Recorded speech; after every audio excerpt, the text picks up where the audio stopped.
গণঅভ্যুত্থানের পরে আমাদের বিরোধী দলীয় নেতা তিনি একটি কথা বলেছিলেন।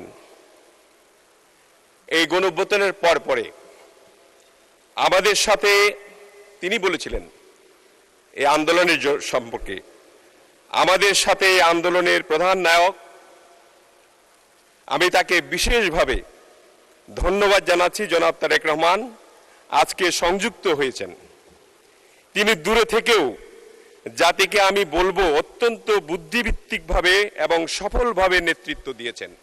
অর্থাৎ তিনি নেতৃত্ব দিয়ে গণ অভ্যুত্থানটাকে সফল করে আজকে আমরা এই জায়গায় এসেছি ইনশাআল্লাহ। ধন্যবাদ জনাব রশিদুজ্জামান মিল্লাত সাহেবকে। উনি আমার একটা বক্তব্যের উদ্ধৃতি দিয়েছেন। হ্যাঁ, আমিও বক্তব্য রেখেছি, কিন্তু সময়টা আপনি সঠিকভাবে বলেননি। এই সময়টা ছিল 24 এপ্রিল মাস, আর পরিবর্তনটা হয়েছে 24 আগস্টের 5 তারিখ।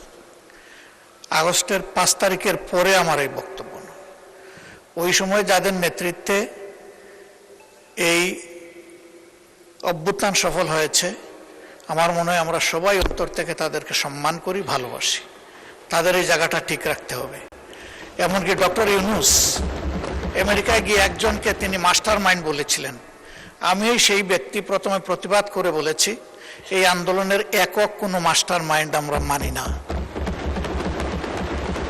আমাদের যুব সমাজকে এর কৃতিত্ব দিতে চাই, আর মাস্টার মাইন্ড হচ্ছে বাংলাদেশের 18 কোটি মানুষ। ধন্যবাদ আপনাকে।